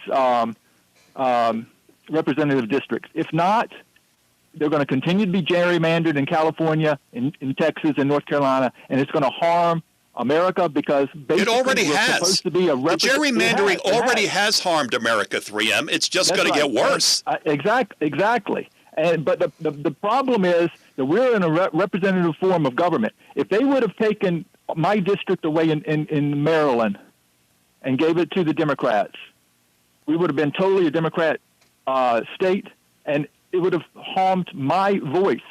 And every state that's gerrymandering their districts is harming my voice. I understand. Because I might be able to vote for a Republican in my district and win, but maybe Republicans are underrepresented because of all the gerrymandering, or vice versa. So that hurts us all. Well, 3M, it does. I don't like it either. I don't like this gerrymandering at all. And with respect to the War Powers Resolution, Ex-Nuke said, didn't I hear from Judge Napolitano that the War Powers Act is unconstitutional? He said that many times. It is unconstitutional. However, how do you, in modern times, convince presidents that they have to go to Congress before declaring war? That is the question. And that's why I had Senator Van Hollen on. I just wanted him to explain his position. And I thought he did that very well. And is he going to be on this broadcast again? Probably not. But we needed that information, and I think most of our Dial community thought that it was useful. Big Cat says next Friday you'll have AOC and Mamdani on between 10 and 11. Oh, I'm never going to live this down. Oh my goodness. All right. Thanks, 3M. We appreciate you calling in. You going back to Dial? Oh, yeah. Okay. All right. So you'll go back on Dial, and we'll wait for you to get there. Now, we're still waiting on our next panelist to come on, Avi Fortenberry, talking about the voting, not only the Voting Rights Act, yes, but the Save America Act. That's coming up in just a few moments. We're waiting for Avi to log on. Right now, she's not on, and we're just going to have to wait until that time. We'll welcome in our next caller on the Meineke Doing Car Care Right talk lines. Go ahead. Okay, Jake, this is Bill. I just wanted to say that because of the critical time period, because of the nuclear weapons potential, you don't want to telegraph everything. And the problem is there's so many leaks, and that's what the problem is in Congress. And the legislature has so many leaks that he just had to. If he didn't go in, it would be just like a law enforcement officer hearing screaming. No, that's true. From a house. I mean, when you're actually going to launch, Bill, there's nothing wrong with him preemptively going to Congress and saying, "Listen, we're dealing with this issue. This is the evidence that we have. We are planning on going to war with Iran because they are just hours away from a nuclear weapon. They're threatening us, and they're threatening Israel with annihilation. We have to do this. I want authorization from Congress." Congress is not going to tell him. He's commander-in-chief. They can't tell him when to launch or when he can't launch the operation. Basically, he's getting permission to launch the operation at a time of his choosing, Bill. You see the difference? Yeah, I understand in a world where we can cross our T's and dot our I's with perfection. I can understand what. Bill, I'm sorry to have to cut you off, but I have to get to our next panelist. She's joining us, Avi. Thank you so much for coming on. Unfortunately, we got you logging in late. We're not going to have a lot of time. Avi Fortenberry, president of Americans for Citizens Voting. You wrote an interesting opinion piece in Real Clear Politics. The SAVE Act won't close the door. Only an amendment will. You maintain that a constitutional amendment is needed, and it is not the Save America Act that's going to do it. Go ahead and tell us why. That's right. We are pitching House Joint Resolution 152, and basically it is answering the foundational question of who is eligible to vote in federal elections. Right. So right now, the U.S. Constitution doesn't explicitly say that only a U.S. citizen can vote in federal election. And what we're trying to do with the U.S. Citizens Voting Amendment is fixing that permanently. So unlike the SAVE Act, which is about enforcement and is ultimately a statute that can be changed or repealed, the right. U.S. Citizens Voting Amendment is resolving the ambiguity. It's clearly stating that only a U.S. citizen can vote in a federal election. And ultimately, 90% of American citizens agree. It's a nonpartisan issue. Avi Fortenberry is joining us, president of Americans for Citizens Voting. The Republicans won the case in Virginia, the gerrymandering case. I never would have thought that were possible, but miracles do happen. Avi, your response to the decision that was just rendered by the Supreme Court in the Commonwealth of Virginia. Honestly, I think that this is the perfect view to the political shift that's happening in America. Voters are more informed than ever, but truly informed, not just by media bias, but, people I think are more politically involved. They're actually seeing what's happening, and the American people are stepping up and making a change. I put a link to your opinion piece at Real Clear Politics on my show notes for today at realnewstalk.com. We're 5 months away from the midterms. What do we need to keep in mind now, Avi? America first. Honestly, I'm not politically affiliated. I think that there are two wings of the same bird, and I think Americans are just considering what's good for this country versus what's good for political parties. Avi Fortenberry, thank you so much, the president of Americans for Citizen Voting. And my friends, outstanding opinion piece that she wrote. You can go on to realclearpolitics.com and read her opinion piece. There's a link on my show notes as well to go right to it. Avi, thanks so much for coming on with us this morning. Thank you for having me. I appreciate it. My pleasure. You're listening to Your News Talk America. Back in just a moment.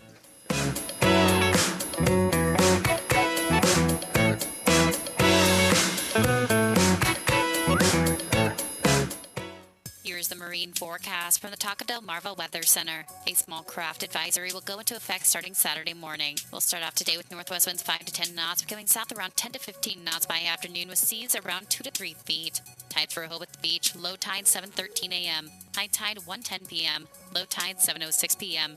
For Cambridge, high tide 9:11 a.m., low tide 4:11 p.m., high tide 9:44 p.m. The current water temperature is 57 degrees. I'm meteorologist Regina Kroll. Hey guys, it's Rob Carson of the aptly named Rob Carson Show. Weekdays from noon to 3. Now on the Talk of Delmarva's 98.5. This WGMD Fox Business Update is brought to you by Sussex Environmental Consultants. For a healthy home, call 302-947-1810. I'm Liz Clayman, and this is the Fox Business Report. The NASDAQ and S&P have been trading in record territory again today. There is encouraging news on the economy, and investors remain encouraged by efforts to end the Iran conflict. Though the University of Michigan's mid-month consumer sentiment reading is disappointing. It declined to 48.2, a record low. Economists were expecting a reading of 51, which would have been an improvement. The survey was taken before crude oil prices moderated. But there's upbeat news on the job market. There were 115,000 new jobs created in April, many more than forecast. The unemployment rate held at 4.3%. Wendy's shares are rallying up more than 4% on upbeat earnings and signs its turnaround plan is seeing progress. That's your Fox Business Report. I'm Jenny Coselda. Invested in you.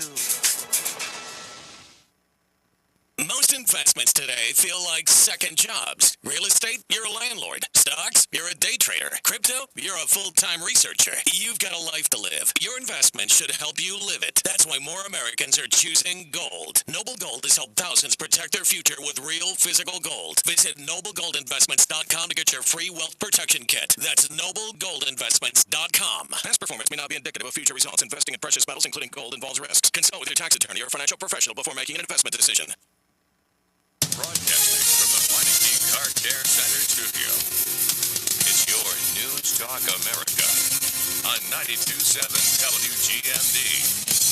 The Talk of Delmarva. Your News Talk America Digital Interactive Friday. Boy, this show is flying by. I can't believe how fast it is moving. Dr. Murray Sabrin is, well, let's put it this way, having a little technical issue, and we're expecting him to join us in just a moment as we continue our series, Countdown to 250. Let me get to some comments, and boy, the dial community is very busy today. Let's see here. All right, we welcome Rocket Man to the, I guess you're not from North Korea, right, Rocket Man? And you're not Elton John, probably, either. Okay, I don't see 3M log now. I totally disagree with what he's saying live on air now. Jake's interview with Van Hollen was perfect. We know Van Hollen is a snake, and Jake didn't need to show that on the air. All right, thank you, Rocket Man. I appreciate that support. Wolf's civil discourse of opposing viewpoints is priceless on an age of political polarity.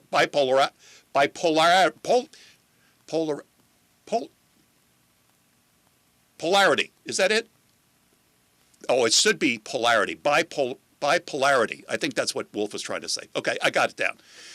Wolf, I wonder if any one of the Delaware congressional delegation will have the guts to come on. No chance. It's not happening. And you know the things that I've said over the years about them. Producer Reagan says, honestly, it's a matter of time before Andy Harris' seat is gone. Now, if you're watching or listening in another part of the country, Andy Harris, Congressman Andy Harris, who, by the way, grew up in the same part of Queens that I did, Laurelton, Queens, New York. Dr. Andy Harris, MD, is the only conservative representative in Congress in Maryland. That's it. I mean, and if they gerrymander him out, there will be basically no true Republican representation in the old line state. Now, producer Vanessa says, I live in his district and have campaigned for him for many years, but yes, it will be this year or next year, I think. When he first said he would only serve 6 terms, now it's been 8. We remember that. Well, I still think that Congressman Harris is an outstanding representative of your district. I'm sure you'll agree, Vanessa. He has been a very strong representative. Reagan says, I am saying Maryland will gerrymander his seat to make up for some other place. There's no question they're going to try to do that. And his district, I think his district extends all the way into, is it Howard County? Maybe those of you watching in the old line state will tell me, but it's a very big district on the Eastern Shore. There he is. There he is on this Friday. Dr. Murray Sabrin is joining us. He is a Mises Institute Associated Scholar and an Emeritus Professor of Finance at Ramapo College in New Jersey. Judge Napolitano calls him a courageous genius and an intellectual giant. We agree. Now, Dr. Sabrin, Spirit Airlines is history. It's gone, sadly. You know, I don't like to see people lose their jobs. However, all of the arguments we heard this week focused on failed government intervention to either allow Spirit to merge with JetBlue or to prop up Spirit Airlines. To me, the argument was simple, and you and I discussed it last week. Spirit Airlines was a mismanaged business. They charged too little for airfares. They were forced to declare bankruptcy twice in the past couple of years. Yeah. The arguments about Spirit Airlines, I thought, were all wrong. What say you, Dr. Sabrin? Wall Street Journal had a wonderful editorial a couple of weeks ago pointing out that Spirit took on a boatload of debt at very low interest rates. Where do those low interest rates come from? The Federal Reserve depressing interest rates during the COVID epidemic. And this is what happens when you have a situation where the government thinks it has to intervene economically, financially, and it distorts the economy. It's as simple as that. This has been going on for 200 years in America, starting with the Panic of 1819 and the banks inflating. I mean, it just goes on and on and on. Students that I taught in my financial history class in the United States understand it. The people in Washington apparently don't even know their own history, and therefore they keep on. Well, they don't know business. They've never written a paycheck to somebody. They never handled a payroll. Excuse me. Any of these people in Washington, do they really know what business is all about? Most of them, well, they claim they do, but they think they're smarter than the entrepreneurs, and this is the thing that galls me. And I want to bring to your attention they are entrepreneurs. Yeah, they're not entrepreneurs; they're entrepreneurs. Go ahead. Well, there is a wonderful front page article in the Wall Street Journal today, which I'm going to link on my Substack. Okay. Donald Trump has become one of the biggest big government presidents in history by taking federal government stake in companies with Intel and other companies. Mm-hmm. This is pure socialism, where the government owns part of the means of production or all of the means of production. And you can't make this up, that a Republican president, especially a quote businessman who understands the economy, thinks that the economy can be run better out of Washington than the men and women entrepreneurs who run America. Yeah, well, this is a sad situation, and it's going to get worse because they just can't help themselves. Yeah, I mean, the government taking stakes in private companies, to me, is un-American. And I mean, perhaps President Trump is thinking that the government will benefit from this and it'll help to pay down the debt. But have we ever seen any business that the government has gotten involved with that has succeeded? Although maybe the bailout of Chrysler may have been back in the 80s. What do you think about that? Well, the thing is, those resources would have been better used by other companies that were able to meet consumer demand and needs. I mean, every time you prop up a business, I remember 45 years ago, there was a wonderful article in the Wall Street Journal. I remember this because I read this. DeLorean got $150 million from the Irish government to build cars in Ireland. I said, this is not going to work. Every time the government subsidizes a business, 9 out of 10 times or more, the business fails. It's happened with canals in American history. It happened with railroads. It keeps on happening over and over again. And this is an example of crony capitalism, which is fodder for the left to say, this is the free market in action, government propping up business. And therefore, you get people like Mamdani and AOC and Bernie Sanders and Elizabeth Warren and these other characters in California and the rest of the country saying, hey, we've got to have more government intervention in the economy, which is ironic since we're going to celebrate the 250th anniversary of the Declaration, which was a manifesto against government, big government, against government involvement in the economy. So again, you're going to have politicians lauding the Declaration of Independence when their policies are just the opposite of the Declaration. You know, the only thing the DeLorean was good for was Back to the Future, right? That's it. I mean, the car. I mean, the car was a piece of junk. It was garbage. Here's an example of someone who was the And DeLorean, by the way, was a crook. Well, the thing is, he was involved in a whole host of shady operations. I mean, he helped Ford when he was there, and he did some good things with Ford. But the point is, a market is where people get together and voluntarily exchange goods and services and money for goods and services. And if you just leave it alone, they don't believe that in Washington on both sides of the aisle. That's why you have Trump and his advisors saying, hey, we may do more equity deals in companies. Again, the opposite of what a free market is. Donald Trump is making Obama look like a fiscal conservative. Okay. Yes, I you know, your point is well taken. I think the government is also involved in a couple of steel mills too, correct?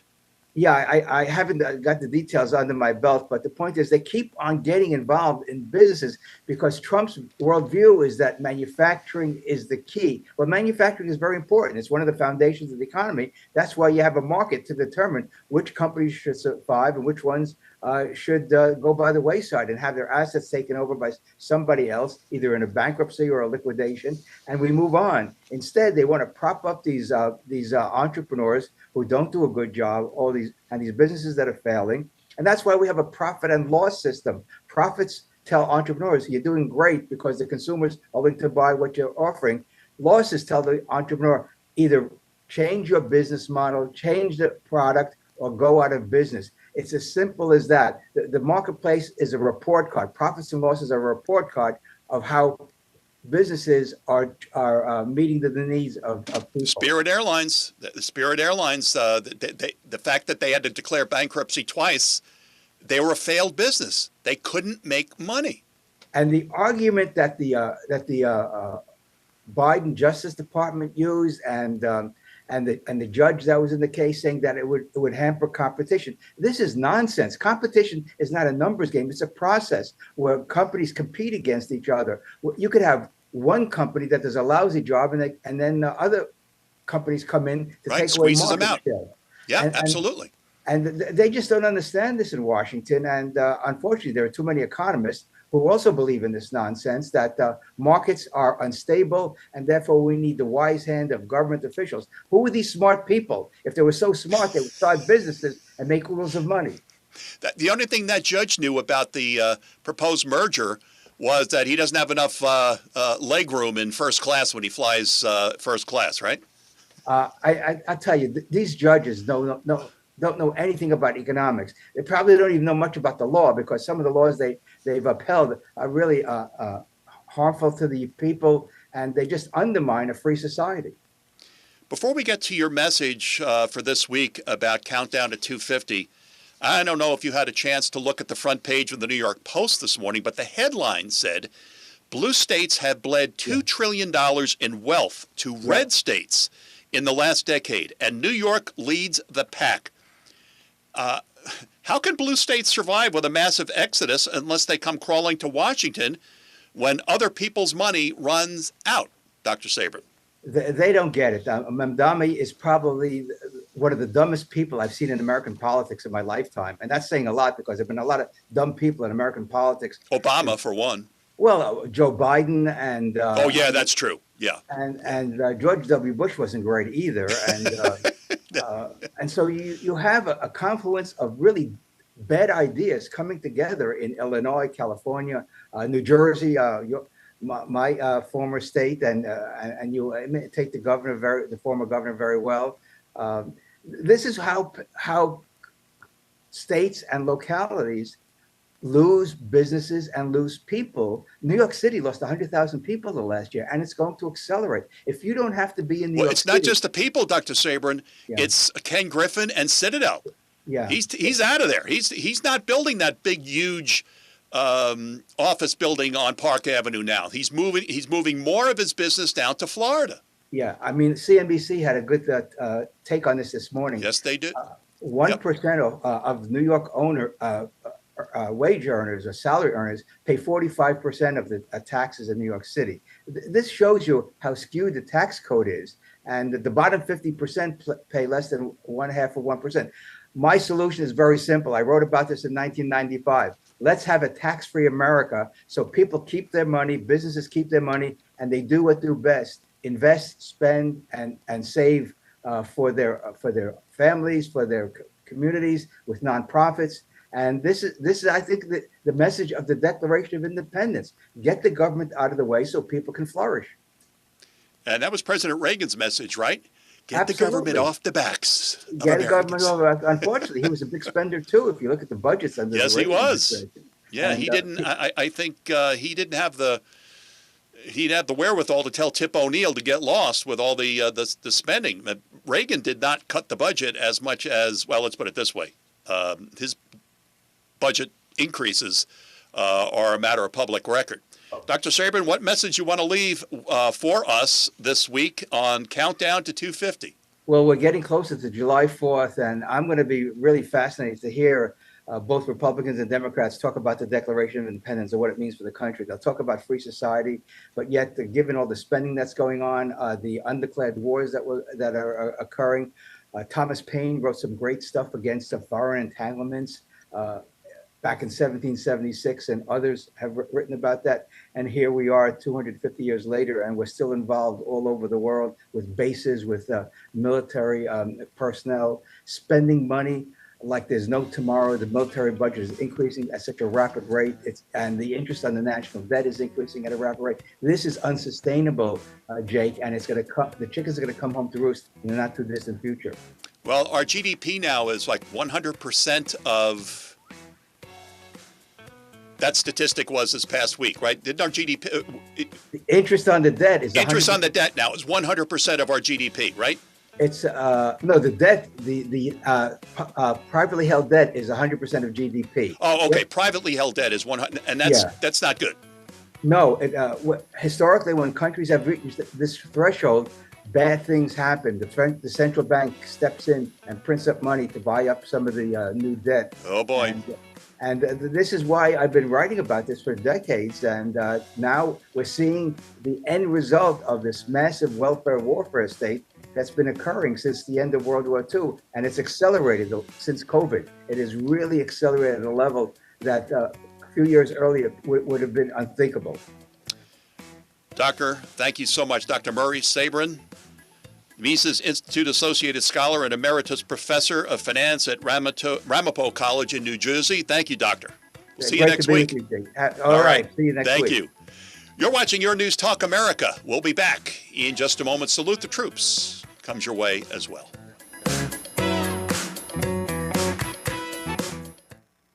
Report is sponsored by Bell House Medical, helping you age in place with mobility scooters, devices, and home modifications. Bell House Medical, 302-644-4404. Here's a look at your Delmarva forecast. 70 this afternoon, under clear skies, westerly winds, 8 to 15 miles per hour. Clear skies again tonight, lows around 54. Sunshine mixed with clouds at times tomorrow. Chance of thunderstorms. High temperatures reach up to 74. Low 80s Sunday, turning much cooler Monday with highs in the mid-60s and showers. I'm meteorologist Paul Trombley from the Talk of Delmarva Weather Center, inland. Currently 63. You looked at your website lately and thought, man, I need to fix this. Or maybe you want to be noticed at the top of the search engines and social media. You may not even know how to get started. The Talk of Delmarva is here to help you with all of them. And in today's business world, they all matter. The Talk of Delmarva is the one to count on. For over 40 years, the people of Delmarva have counted on us for news, information, community, and weather. We are also the ones to count on to take your business to the next level. Your total marketing partner and the ones with the ideas. You think it for your business, we can make it happen. We are your one marketing source. Effective ad campaigns, brand formation, digital, website, social media, OTT, and CTV. If you've heard about it, we know how to do it for you. Get in touch with us, thetalkofdelmarva.com. Hi, I'm Clark, principal at Giuliani Associates. Before you build, you design. And design determines cost, efficiency, and longevity. A well-designed facility reduces friction and supports growth. Poorly designed one becomes an ongoing expense. If you're planning a restaurant, office, public facility in Delmarva, start with the right plan. Giuliani Associates. Architecture is an investment. Design at betterdelmarva.com. Design at betterdelmarva.com. The Delaware Council on Gambling Problems is hosting the 10th Annual Problem Gambling Awareness Conference on Friday, May 15th at the Hilton Wilmington Christiana in Newark. The conference runs from 8 a.m. to 4 p.m. with a full day of connection, learning, and action focused on the often overlooked individuals impacted by gambling. For information or to register, go to the community calendar under the Extras tab at thetalkofdelmarva.com. To honor those men and women who have defended freedom whenever and wherever it was threatened, the Talk of Delmarva presents Salute the Troops. Of United States Army Specialist Michael T. Aserio, who died April 23, 2019 at the age of 20 while serving during Operation Inherent Resolve. Aserio hailed from Horseshoe Bend, Idaho. He died as the result of a non-combat related incident in Taji, Iraq. He was an intel analyst in Fort Carson's 3rd Armored Brigade, part of the 4th Infantry Division. His decorations included the Army Commendation Medal, Army Achievement Medal, National Defense Service Medal, Global War on Terrorism Service Medal, and Army Service Ribbon. Michael loved to play all sports, but his favorite was basketball. Salute the Troops honors the ultimate sacrifice in Iraq of U.S. Army Specialist Michael T. Aserio. If not for Aserio's commitment to serve, defending freedom and liberty in Iraq, this nation could not, this nation would never have remained free. May this grateful nation never forget the name Michael T. Aserio. Rest in peace, sir. For Salute the Troops, I'm Jake Smith.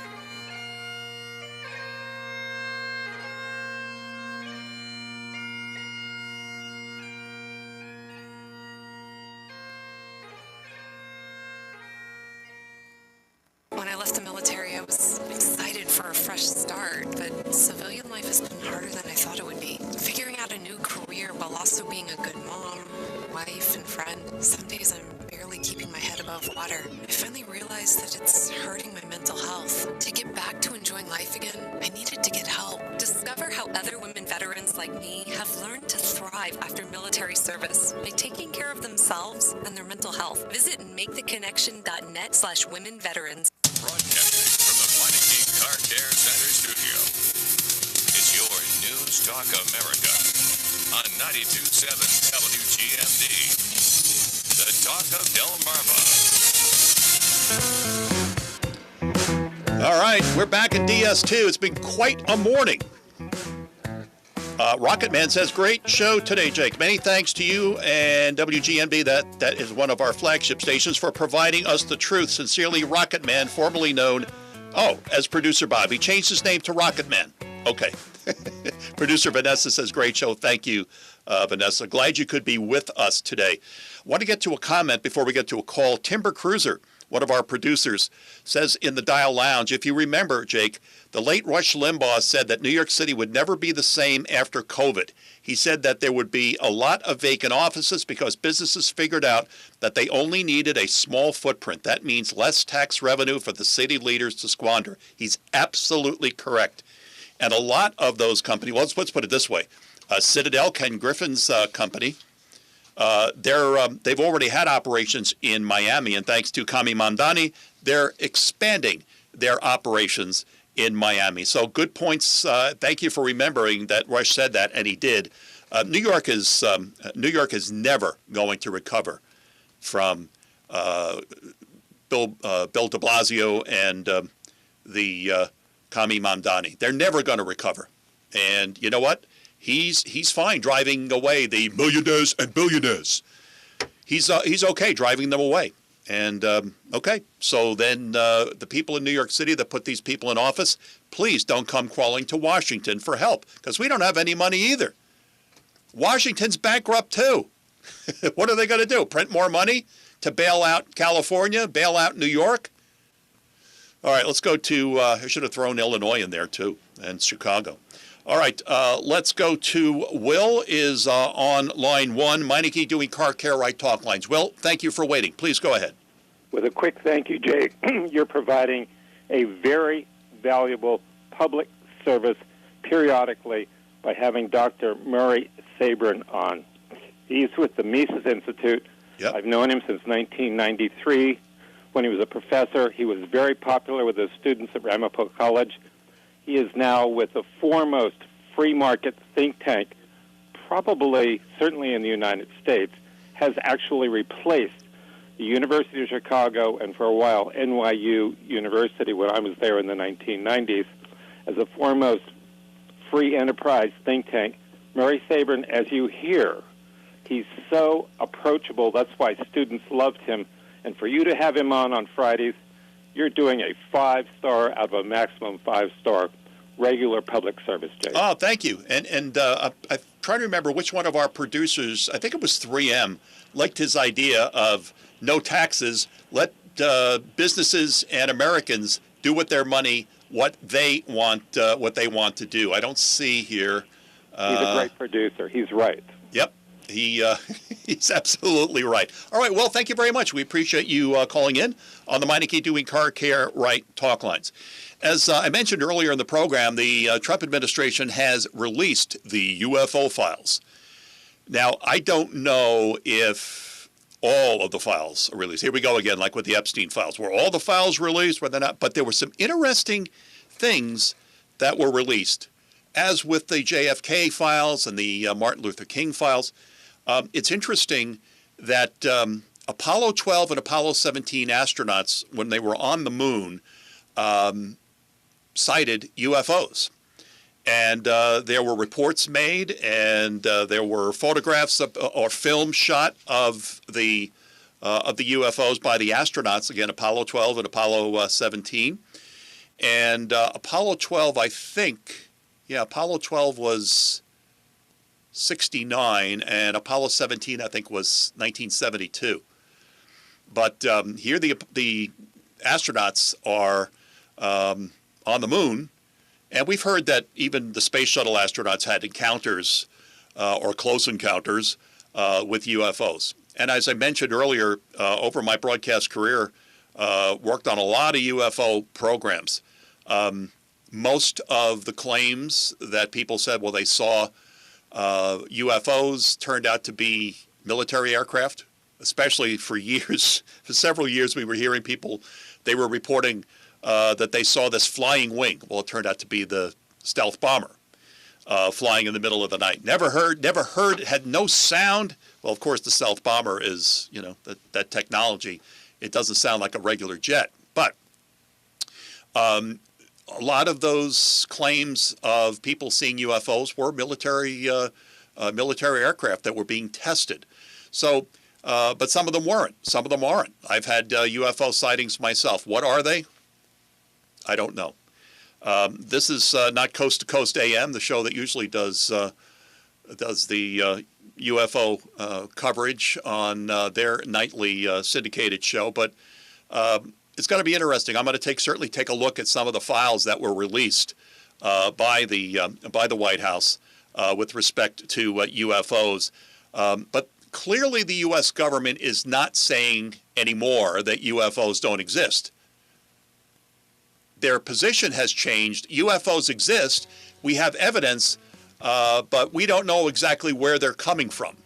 Now, it's possible that if they are from another galaxy, aliens from another galaxy, that we could pay them to take AOC, Nancy Pelosi, Bernie Sanders, am I missing anybody? Take them off our hands and bring them back to a galaxy far, far away. What do you think about that? My friends, remember, you have a voice. Make sure your voice is heard loud and clear. Millie, Triel, we miss you, but you're home. Have a great weekend. See you on Monday.